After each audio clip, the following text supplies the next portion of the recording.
2 Samuel, chapitre 6. David rassembla encore toute l'élite d'Israël, au nombre de 30 000 hommes. Et David, avec tout le peuple qui était auprès de lui, se mit en marche depuis Baal et Juda, pour faire monter de là l'arche de Dieu, devant laquelle est invoqué le nom de l'Éternel des armées qui réside entre les chérubins au-dessus de l'arche. Ils mirent sur un char neuf l'arche de Dieu, et l'emportèrent de la maison d'Abinadab sur la colline.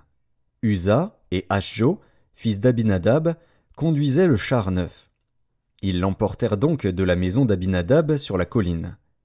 Uza marchait à côté de l'arche de Dieu, et Ashjo allait devant l'arche. David et toute la maison d'Israël jouaient devant l'Éternel de toutes sortes d'instruments de bois de cyprès, des harpes, des luths, des tambourins, des sistres et des cymbales. Lorsqu'ils furent arrivés à l'ère de Nakon, Uza étendit la main vers l'arche de Dieu et la saisit, parce que les bœufs la faisaient pencher. La colère de l'Éternel s'enflamma contre Uza, et Dieu le frappa sur place à cause de sa faute. Uza mourut là, près de l'arche de Dieu.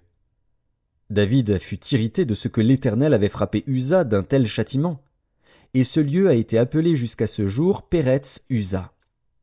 David eut peur de l'Éternel en ce jour-là, et il dit: Comment l'arche de l'Éternel entrerait-elle chez moi? Il ne voulut pas retirer l'arche de l'Éternel chez lui dans la cité de David, et il la fit conduire dans la maison d'Obed-Édom de Gath.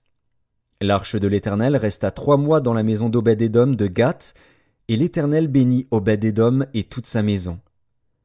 On vint dire au roi David: L'Éternel a béni la maison d'Obed-Édom et tout ce qui est à lui, à cause de l'arche de Dieu. Et David se mit en route, et il fit monter l'arche de Dieu depuis la maison d'Obed-Édom jusqu'à la cité de David, au milieu des réjouissances. Quand ceux qui portaient l'arche de l'Éternel eurent fait 6 pas, on sacrifia un bœuf et un veau gras. David dansait de toute sa force devant l'Éternel, et il était ceint d'un éphod de lin. David et toute la maison d'Israël firent monter l'arche de l'Éternel avec des cris de joie et au son des trompettes. Comme l'arche de l'Éternel entrait dans la cité de David, Michal, fille de Saül, regardait par la fenêtre, et, voyant le roi David sauter et danser devant l'Éternel, elle le méprisa dans son cœur. Après qu'on eut amené l'arche de l'Éternel, on la mit à sa place au milieu de la tente que David avait dressée pour elle. Et David offrit devant l'Éternel des holocaustes et des sacrifices d'action de grâce. Quand David eut achevé d'offrir les holocaustes et les sacrifices d'action de grâce, il bénit le peuple au nom de l'Éternel des armées. Puis il distribua à tout le peuple, à toute la multitude d'Israël, hommes et femmes, à chacun un pain, une portion de viande et un gâteau de raisin. Et tout le peuple s'en alla, chacun dans sa maison. David s'en retourna pour bénir sa maison, et Michal, fille de Saül, sortit à sa rencontre.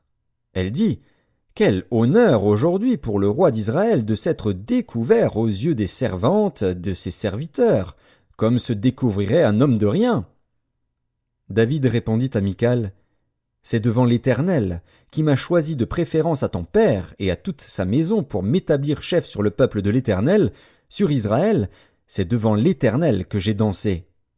Je veux paraître encore plus vil que cela, et m'abaisser à mes propres yeux. Néanmoins je serai en honneur auprès des servantes dont tu parles. Or Michal, fille de Saül, n'eut point d'enfant jusqu'au jour de sa mort.